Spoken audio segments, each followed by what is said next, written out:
오후 찬양 예배 시간에는 디도서 말씀을 읽도록 하겠습니다. 역시 디도서도 디도라고 하는 사도 바울의 그 제자, 오늘 말씀도 보면 사도 바울이 디도를 향해서 나의 참 아들 디도 이렇게 표현하고 있죠. 나의 참 아들 된 디도. 그러니까 디도를 생각할 때 자신의 아들같이 생각하고 편지를 했다라는 것을 알 수가 있어요. 그러니까 디도도 역시 목회자인 거죠. 그에게 지금 권면하는 말씀을 이제 디도서니까 디도에게 개인적으로 보낸 편지예요. 그런데 개인적으로 보낸 편지죠. 우리가 디모데 전후서도 역시 마찬가지잖아요. 디모데에게 개인적으로 보낸 편지인데 그 편지 안에 아주 중요한 내용들이 들어있는 거죠. 역시 디도서도 역시 마찬가지입니다. 디도라고 하는 자신이 참 아들같이 여기고 있는 그에게 보낸 개인적인 편지예요. 근데 이 편지 속에 중요한 내용들이 들어있는 거죠. 그래서 이 디도에게 보낸 편지지만 오늘 우리가 이 말씀을 읽으면서 이것은 우리에게도 주시는 교훈이다. 이렇게 우리가 믿음으로 받고 또 순종해야 할 것입니다. 사도 바울은 옥중에서 서신서들을 많이 썼어요. 옥에 갇혀 있지만 옥에 갇혀 있는 동안에 서신서를 상당히 많이 썼어요. 그래서 에베소서, 빌립보서, 골로새서는 우리가 옥중 서신이다 이렇게 부르잖아요. 그러니까 옥에 갇혀 있으면서 쓰신 편지인 거죠.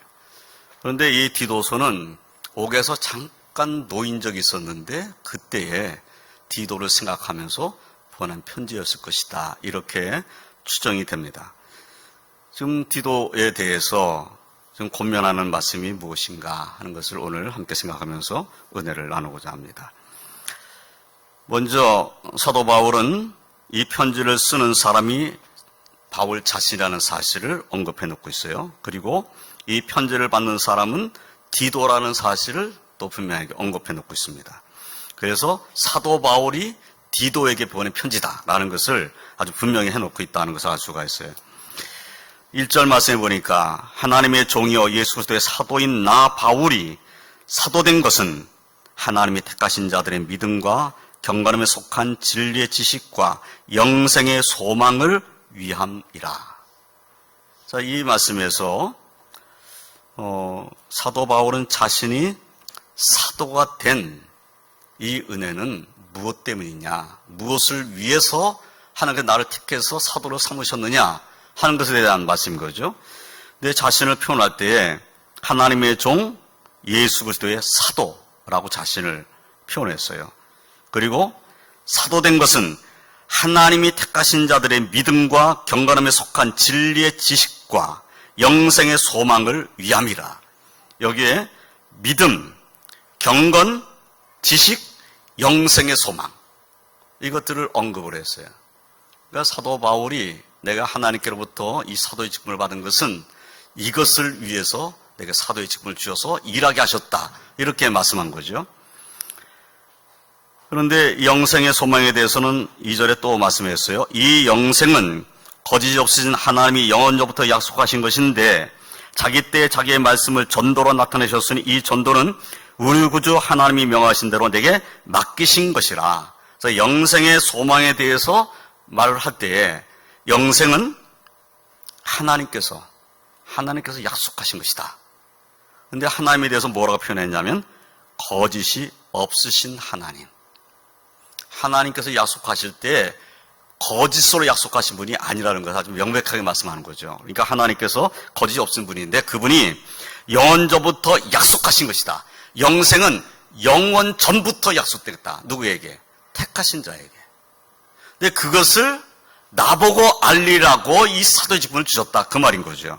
그래서 3절에 자기 때에 자기의 말씀을 전도로 나타내셨으니, 그러니까 하나님의 뜻을 전도로 나타내셨다는 거예요. 말씀을 전하는 이 전도를 통해서 하나님의 뜻을 선포해 주셨다는 거죠. 이 전도는 우리 구주 하나님이 명하신 대로 내게 맡기신 것이라. 그래서 사실 우리 주님께서도 이 땅에 오셔서 복음 전하는 것도 역시 전도죠. 천국 복음을 전하셨어요.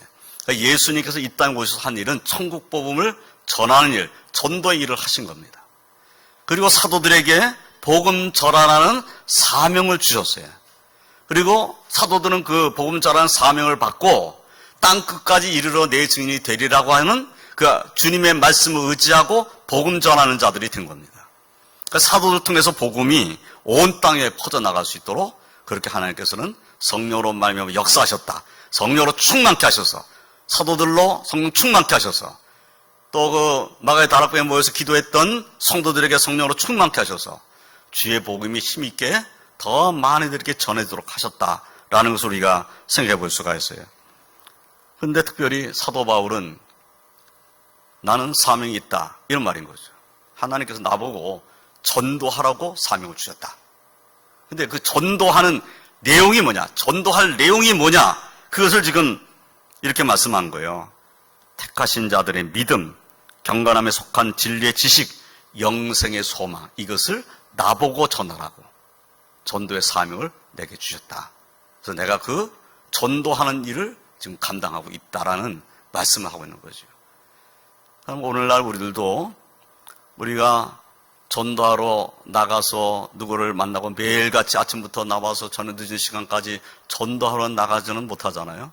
그러나 우리가 누구를 만나서 혹시라도 우리가 주의 사랑, 주의 은혜를 전하고자 하는 그러한 기회가 주어졌을 때 우리도 지금 사도 바울이 가지고 있는 이 소망, 영생의 소망에 대한 이야기는 우리도 해야 되는 거죠.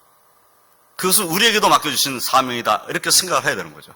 영생의 소망에 대해서 내가 가지고 있는 영생의 소망에 대해서 우리도 증거할 수 있어야 되겠다는 거예요. 하나님께서 예수께서 이 땅에 보내주셔가지고 십자가에 달려 돌아가게 하신 것은 우리에게 영생의 소망이 있게 하시려는 하나님 뜻이 있다. 예수의 십자가에 달려 돌아가신 것이 그냥 죽으심이 아니고 나 같은 죄인을 위한 죽으심인데 이 죽으심은 나만을 위한 것이 아니라 너를 위한 것이다. 예수님의 십자가의 죽으심으로 말미암아 우리는 죄사함의 은혜 가운데 거하는 자가 되었다. 예수를 믿는 사람은 영생의 소망이 있다. 그런데 이 영생의 소망은 하나님께서 벌써 창세 전부터 약속해 놓으신 것이다. 우리는 하나님 믿어야 된다. 이 복음을 우리도 전할 수 있어야 되겠다 하는 거죠. 사도 바울이 이제 그런 자신이 갖고 있는 사명에 대한 생각, 내가 어떤 삶을 갖고 있는가 하는 것에 대한 것을 지금 디도에게 말하고 있어요. 그러니까 이 말을 하면서 디도도 깨달으라는 거죠. 디도 너도 하나님의 종이고 너도 예수 그리스도의 종이다. 너도 나처럼 전도의 삶을 가진 주의 종이다. 이것을 인식시키는 거죠.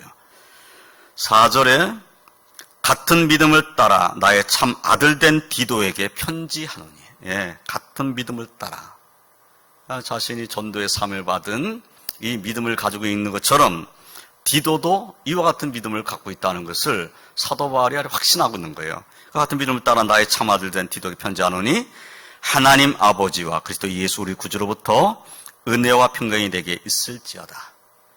축복하는, 축원하는 그런 말씀을 하고 있는 것을 볼 수가 있어요.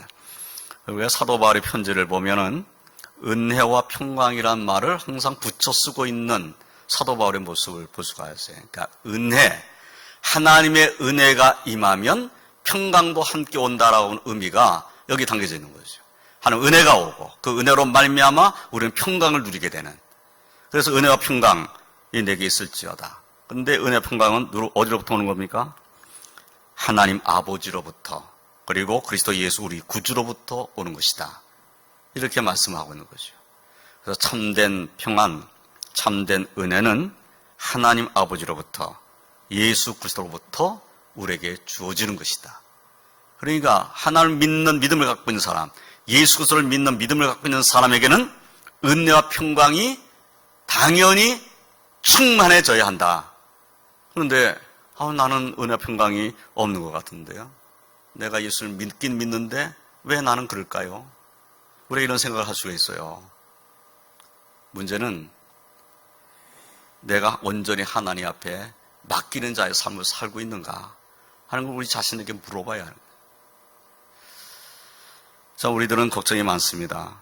그래서 미리미리 끌어다가 걱정을 해요. 몇 개월 후에 일어날 일까지도 지금부터 이렇게 이렇게 하면 몇 개월 후에 어떤 일이 일어날 것 같은데 미리미리 걱정을 해요. 미리미리 걱정을 해요. 미리미리 걱정을 해요. 미리미리 걱정을 해요. 미리미리 걱정을 해요. 미리미리 걱정을 해요. 미리미리 걱정을 해요. 미리미리 걱정을 해요. 미리미리 걱정을 해요. 미리미리 걱정을 해요. 미리미리 걱정을 해요. 걱정을 해요. 그렇게까지 걱정할 필요 없는데 지금 하루하루 오늘 일을 오늘 주님께 맡기고 내일은 내일 가서 걱정해도 족한 것인데 내일 일뿐만 아니라 뭐 몇 개월 후에 일어날 일까지도 다 생각해 보니까 그렇게 될 것 같아. 그래서 걱정하는 거예요. 우리 삶이 항상 그런 모습이 되는 거죠. 그러니까 참된 평강, 참된 은혜가 우리 심령 가운데 있어야 되는데 그런데 내 모습이 하나님께 맡긴다 하면서 하나님께 온전히 맡기지 못하는 이런 모습일 때 참된 은혜와 평강이 내 삶 속에 있는가? 그렇지 못할 수 있다는 거예요. 하나님께 맡기는 기도를 자꾸 해야 되겠다는 것이. 맡기고 하나님 맡깁니다. 하나님 의지합니다. 하나님께서 주시는 은혜와 평강이 내 심령 가운데 충만케 해달라고 기도하고 그리고 하나님 인도를 받고자 하는 간절함이 우리에게 있어야 되겠다는 거죠. 걱정하고 기도하고 다시 걱정하고 보따리 풀었다가 다시 보따리 다시 싸가지고 또 돌아가가지고 또 집에 가서 또 보따리 풀어놓고 또 걱정하다가 또 보따리 싸가지고 또 교회 와가지고 또 풀어놓고 또 걱정하고 또 싸가지고 가고 맨날 우리의 삶의 모습이 이런 것은 아닌가. 그러지 말고 다 주님께 맡겨버리고 주님의 인도하심을 확신하며 살아야 되겠다는 겁니다. 걱정하고 근심해서 문제가 해결될 수 있다면 걱정하고 근심해야 되죠. 근데 걱정하고 근심한다고 해서 문제가 해결되는 일은 별로 없어요. 내 가슴만 아프고 내 마음만 아프고 더 힘들어져요. 그게 아니라 우리는 걱정하고 근심될 일이 있으면 무엇한다? 기도부터 한다. 기도해서 맡긴다. 주님께 맡긴 일부터 먼저 한다. 이런 믿음 가지고 주와 동행하시길 주님의 이름으로 축원드립니다. 사도 바울이 디도에게 특별히 편지를 하면서 지금 5절부터 9절까지의 말씀은 이제 디도가 해야 할 일이 무엇인가 하는 것에 대해서 말씀해 주시는 내용입니다. 5절에 내가 너를 그레데에 남겨둔 이유는 여기 이제 그레데는 그 지중해에 있는 섬이에요. 그러니까 지중해 안에 있는 섬인데 가장 큰 섬입니다. 그 크레타 문명이라고 하는 우리 뭐 세계사를 공부할 때 크레타 문명 하는 그 문명에 대한 것을 공부하잖아요. 바로 그 크레타 문명이 시작된 것, 그레데 섬이에요. 이 섬에다가 이제 사도 바울이 디도를 남겨두고 갔다는 거죠. 그러니까 디도가 지금 이 그레데 섬에 있는 거예요. 그 사도 바울은 지금 로마 옥중에서 잠깐 놓인 상태에 있는 것이고, 그런데 사도 바울이 아마 그레데 섬에 갈 때는 디도와 함께 갔었을 거예요. 그러니까 이 말씀했겠죠. 내가 너를 그레데에 남겨둔 이유는 이라고 말씀했으니까 그레데 섬을 거쳐가면서 디도를 거기다 남겨두고 사도 바울은 다른 곳으로 가서 복음 전하는 일을 한 거죠. 그러니까 디도가 이제 그레데 섬에 남겨져 있는 거예요. 근데 왜 거기 내가 너를 남겨뒀느냐? 이유가 뭐냐? 남은 일을 정리하고, 그러니까 사도 바울이 복음 전하던 그 일들을 남겨놨는데 그 일을 네가 계속하면서 정리를 하고, 그 다음에 내가 명한 대로 각성의 장로들을 세우게 하려 함이니, 장로들을 세우게 하려고 너를 그레데 섬에 남겨두었다. 그러니까 그레데 섬에 있는 성을 가서는 그 성 안에서 믿는 사람들을 가운데서 장로들을 세워라. 그러니까 장로를 세워서 그레데 섬에 있는 성읍에 있는 교회들을 든든히 세워놓는 것이 너의 사명이다. 이렇게 지금 말씀을 한 거예요. 그래서 이제 각 성에 가서 장로들을 세우고자 하는데 어떤 사람을 장로들로 세워야 할 것이냐 하는 것에 대해서 말씀하신 내용이에요. 그리고 오늘 공동의회를 했는데 공동의회를 한 날 이 말씀을 또 읽게 되네. 오늘 오전에 한 말씀이나 비슷한 말씀을 또 읽게 되는데, 자, 이 말씀 읽으면서 우리는 두 가지를 생각해야 됩니다. 하나는 먼저 생각할 것은 이 말씀을 따라서 나도 살아야 한다. 내가 이러한 삶을 살아야 한다. 내가 뭐 장로 되고 싶어서 또는 무슨 직분자가 되고 싶어서가 아니라 하나님 앞에 이런 삶을 살아야 된다. 이 생각을 내가 해야 된다는 거예요. 내가 꼭 장로 되고 싶으니까 이렇게 살 거야. 장로 되고 싶어서 이런 삶을 살면 안 되는 거죠. 장로 되고 싶어서가 아니라 정말 하나님 앞에서 나는 이런 삶을 살아야 되겠다. 이렇게 내가 살면서 하나님께 영광 올려주는 자로 살아야 되겠다. 이 믿음을 우리는 가져야 되는 거죠. 그런 믿음 갖고 살면서 하나님께서 나를 들어 쓰시면 나는 하나님 일을 더 많이 감당하고 사는 거예요. 그래서 첫 번째 우리가 생각할 것이고, 두 번째 생각은 우리가 직분자를 세우게 될 때, 특별히 장로님을 세우고자 할 때 어떤 분을 세워야 할 것이냐 할 때 이 말씀 우리가 또 기억해야 되겠다 하는 겁니다. 자, 사도 바울은 지금 각성의 장로들을 세우는 것이 디도에게 준 사명인데 어떤 분을 세우라고 말씀합니까? 6절 말씀을 보면 책망할 것이 없고 라고 말씀하고 있어요. 책망할 것이 없다. 그러니까 그 사람을 대할 때 그 사람이 하는 일을 보면은 책망할 것이 없다. 정말 하나님도 살고자 하는 그런 간절함이 그에게 있어서 책망할 것이 없다. 또 가정적으로 보면 한 아내의 남편이며 한 아내의 남편이다. 그러면 가정을 이루었다는 것을 의미하는 것이고, 한 아내의 남편이다. 왜 하나라고 꼭 썼죠? 이 말은 가정을 이루었는데 아내가 둘이면 안 된다. 이 말을 한 것이죠. 그러니까 가정을 이뤘는데 한 아내의 남편이어야 한다. 그리고 방탕하다는 비난을 받거나 불순종한 일이 없는 믿는 자녀를 둔 자라야 할지니라. 그러면 어떤 자녀여야 하냐면 믿는 자녀. 근데 이 믿는 자녀인데 방탕하다는 비난을 받는 일이 없는 자녀, 또 불순종한 일이 없는 믿는 자녀를 둔 사람을 장로로 세워야 한다. 이렇게 말씀을 한 거예요. 그러니까 지금 가정적인 기준은 개인적으로는 책망할 것이 없는 것이고, 가정적인 기준은 한 아내의 남편이면서 자녀가 있는데 그 자녀가 순종하는 자녀, 믿는 자녀여야 한다. 라는 그런 말씀인 거죠.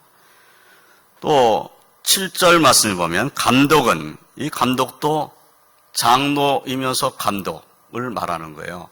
그러니까 우리가 이제 성경에 장로들 이렇게 말했을 때 치료하는 장로들, 다스리는 장로들 이렇게 우리가 이제 먼저 생각할 수 있어요. 그런데 장로라는 직분이 목사도 장로입니다. 그러니까 말씀을 가르치는 장로인 거죠. 그러니까 장로, 감독 사실은 같아요. 감독은 하나님의 청지기로서 책망할 것이 없고 제 고집대로 하지 아니하며 급히 분내지 아니하며 술을 즐기지 아니하며 구타하지 아니하며 더러운 이득을 탐하지 아니하며. 이 말씀을 읽어보면은 도덕적인 수준이 어떠해야 되느냐라는 것을 지금 말씀하고 있죠. 책망할 것이 없고 고집대로 하지 아니하고, 내가 고집을 피워서 내가 원하는 대로 모든 것을 결정하려고 하는 그런 모습이 아니라 제 고집대로 하지 않는다는 것은 다른 사람들의 의견을 충분히 듣는 사람을 말하는 거예요. 그리고 급히 분내지 아니하며, 어떤 일에도 급히 분내지를 않는 거예요. 술을 즐기지 아니하며, 술을 즐기지 아니한다. 아이 보세요, 술을 즐기지 아니하면 되는 거잖아요. 술 뭐 한 잔 두 잔 마신다는 건 큰 문제가 되지 않잖아요. 이렇게 말할 수 있어요. 그런데 술을 즐기지 아니하며 라는 이 말씀을 정말 순종하려면 술을 마시지 않아야 돼요. 술을 마시다 보면 술을 즐기는 자가 돼버리고 말아요. 그러니까 술을 즐기지 아니하며 구타하지 아니하며 더러운 이득을 탐하지 아니하며, 다 도덕적인 수준이 세상 사람보다는 높아야 된다라는 것을 아주 분명하게 말하고 있어요. 그러면서 지금 8절에 오직 나그네를 대접하며, 나그네를 대접할 줄 알아야 된다. 그런데 이 나그네라고 하는 이 단어를 대할 때 우리는 뭐 정처 없이 떠도는 나그네를 먼저 생각할 수 있어요. 그런데 사실은 이 나그네라는 단어를 대하게 될 때 우리는 먼저 뭘 생각하게 되냐면 하나님의 복음을 전하기 위해서, 예수님의 복음을 전하기 위해서 순회하고 있는 전도자들을 생각하는 겁니다. 그러니까 자비량하고 자기의 물질을 사용하고 그러면서 이곳저곳 가서 예수님의 복음을 전하는 일을 위해서 나그네가 된 사람들, 이런 사람들을 대접할 줄 알아야 한다는 거죠. 그런 사람을 대접할 수 있어야 돼. 그러니까 주의 종을 대접하며라는 말씀이에요. 물론 그렇지 않은 이제 나그네 같은 사람도 대접할 수 있으면 더 좋겠죠. 그런데 주의 종을 대접할 줄 알아야 된다. 정말 주의 복음을 위해서 헌신하고 있는 귀한 일꾼들을, 그래서 나그네가 되어 있는 그 일꾼들을 대접해야 된다.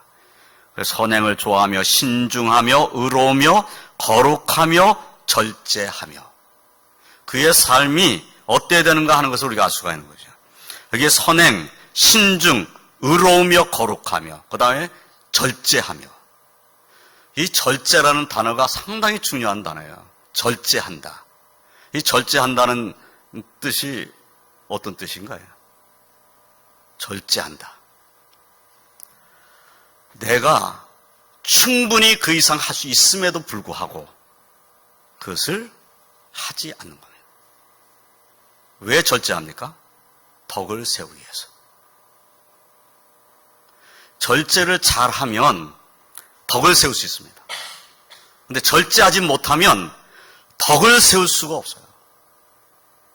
내가 잘한 줄 알고 있었는데 나중에 보니까 내가 절제를 못해가지고, 내가 잘한 줄 알았는데 절제를 못해서 다른 사람에게 은혜를 끼치지 못하는 경우가 얼마든지 있어요. 그러니까 절제하는 삶이 상당히 중요한 거예요.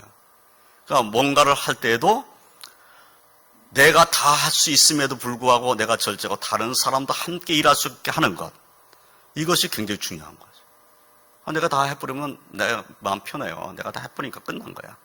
그러나 다음에는 나 뒤를 이어서 할 사람이 없어져 버려요. 그 절제라는 것은 내가 할 수 있음에도 불구하고 내 것을 나누는 겁니다. 그래야 다른 사람도 그 일을 할 수가 있게 되는 거예요. 그래서 절제라는 것이 때로는 굉장히 중요하다는, 우리 삶 속에. 우리가 어떤 일을 하든지 똑같아요. 어떤 일을 하든지 내가 절제를 못하면 다른 사람에게 기회를 주지는 못하는 겁니다. 그래서 절제를 할 수 있어야 돼요. 내가 할 수 있음에도 불구하고 그것을 양보하는 것. 내가 충분히 그 이상 할 수 있음에도 불구하고 다른 사람과 더불어 할 수 있는 것. 이런 모습이 절제된 모습인 것이.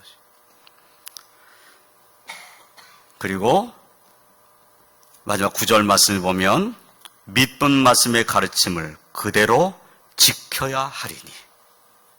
그러니까 하나님의 말씀, 믿은 말씀이라는 것은 믿을 만한 말씀, 진실한 말씀, 진리의 말씀을 의미하는 거예요. 그 말씀 가르침을 그대로 지켜야 하리니. 그러니까 하나님의 말씀을 내가 배웠으면 그대로 지켜야 한다. 이런 분이 장로가 되어야 한다. 이렇게 지금 말씀을 하는 거예요. 그러니까 가정적으로도 모든 사람에게 존경받는 그런 가정을 이루고, 그의 도덕적인 삶도 보니 도덕적인 삶이 다른 사람에게 흠이 없는 그런 도덕적 수준에 올라가 있는 믿음의 사람이고, 그리고 그의 삶을 보니 절제가 있고, 주의 종들을 잘 대접하고 나그네를 대접할 줄 알고, 그리고 정말 중요한 것은 말씀, 그 말씀 가르침 받은 대로 순종하고 있다. 그러면 정말 이런 분이 주의 일을 할 수 있다 한다면 얼마나 힘있게 일할 수 있겠어요. 그래서 이런 분이 되기를 위해서 우리는 기도해야 되는 거죠. 그런 분이 장로님이 되게 해주세요 하고 기도하는 것이고, 그리고 나의 삶도 이런 삶이 되도록 우리는 힘써야죠. 나의 삶이, 우리 가정이 평안하고 나의 삶이 도덕적으로나 윤리적으로나 다른 사람에게 폐를 끼치지 않는, 세상 사람의 도덕 수준보다는 나은 도덕 수준을 유지하고, 그러면서 하나님의 말씀은 어떻게든지 지키려고 힘쓰는 삶, 이런 삶을 사는 것이 우리들의 모습이어야 되겠다 하는 겁니다. 그래서 우리 가운데 누가 직분자가 돼도 우리는 기뻐하고 즐거워할 수 있어야 되지 않겠는가 하는 겁니다. 다시 말씀을 정리하겠습니다. 하나님께서는 무엇을 기뻐하시겠는가? 누구를 기뻐하시겠는가? 어떤 주의 일꾼을 기뻐하시겠는가? 우리가 오늘 말씀을 통해서 다시 한번 깨달으시길 바랍니다. 하나님 앞에 나는 하나님의 말씀을 충성스럽게 순종하고 그리고 나의 삶을 통해서 하나님의 사랑이 다른 사람에게 전해줄 수 있는 그런 삶을 살기를 원합니다. 이런 믿음 가지고 기도하고, 그래서 우리 왕독교회는 그러한 믿음의 사람들로 가득하고 우리 모두가 다 힘있게 하나님 일하고, 그래서 이 어렵고 힘든 세대 가운데서 하나님께 영광 올려드릴 수 있는 저와 성도들이 다 되시기를 주님의 이름으로 축원드립니다. 기도하겠습니다.